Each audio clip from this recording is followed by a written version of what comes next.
You have to draw a line in the sand. You have to build some boundaries. Maybe I'm not the right one for him. I'm to a point where I don't want to try anymore. You are hurting yourself. This is something we see regularly. What is someone in your life fighting for? And how can you be there for them?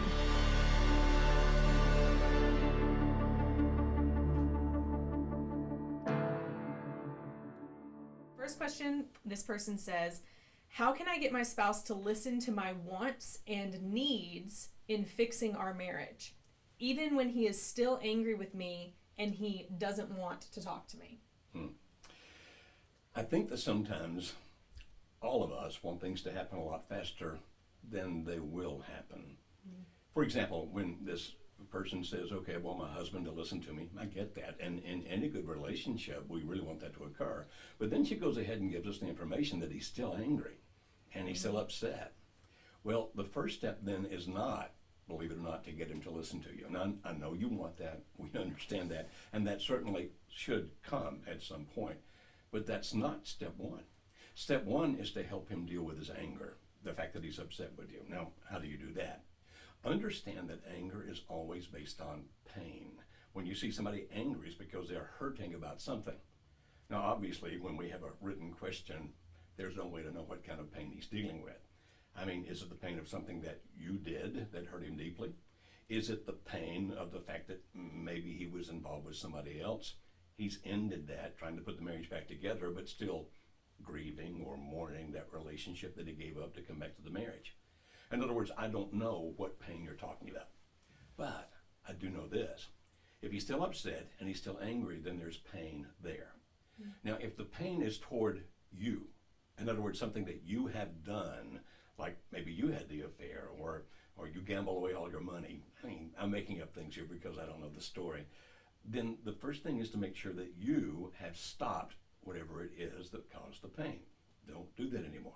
So for example, if you were controlling or dominating and he just had it up to here and can't take it anymore, then you've got to stop doing that. So step one is whatever you have done, if anything, has to stop. Number two, you demonstrate that. It doesn't help just to tell him, you know, I'm not doing that anymore. It's okay to tell him, but it doesn't prove anything. You have to demonstrate it by the way you live. And then you have to really try to understand. That means you need to listen. Now, if he's angry and upset, he may not be talking, or he may be talking a whole lot. Either way, you try to understand. And if he does talk, don't defend yourself.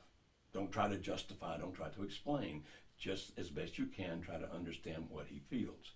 Now, validate his feelings, but don't validate anything he says about you that isn't true. For example, don't accept blame for things you didn't really do, because that doesn't help anything. But you can say things such as, I can say how you feel that way. I think I would see it that way as well. Visualize getting on his side of the table, where that rather than being across the table and then the antagonist, you're right beside him. You're the partner who's listening and trying to understand.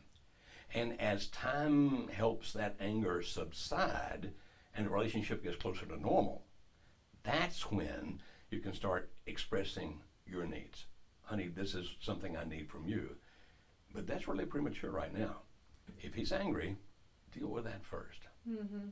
That's so good, because a lot of times when we're in situations like this, when we're the spouse who is wanting our marriage to get back to normal as quick as possible, we want it to change overnight. Yeah, and that's human nature. It is human nature. And so there's nothing right now that you can do or say that's going to change his anger overnight. This is a process. And so what Dr. Beam, may I call you Joe? Yes, please call me Joe. I get that privilege. So what Joe is saying here is, first, you really have to just take a step back, look at the situation, start listening to him. It always, I'm going to say always, you might disagree with that, always behooves us to want to listen more than we want to talk. Listening to our spouse, what they're wanting, what their needs are, what they're going through, as opposed to wanting them to listen to us. That should be the goal. Mm-hmm. And over time, hopefully that becomes fairly even. Yes. Over time. Right. But if he's upset and angry, it's going to be more you listening at this point. Right. Absolutely. Okay.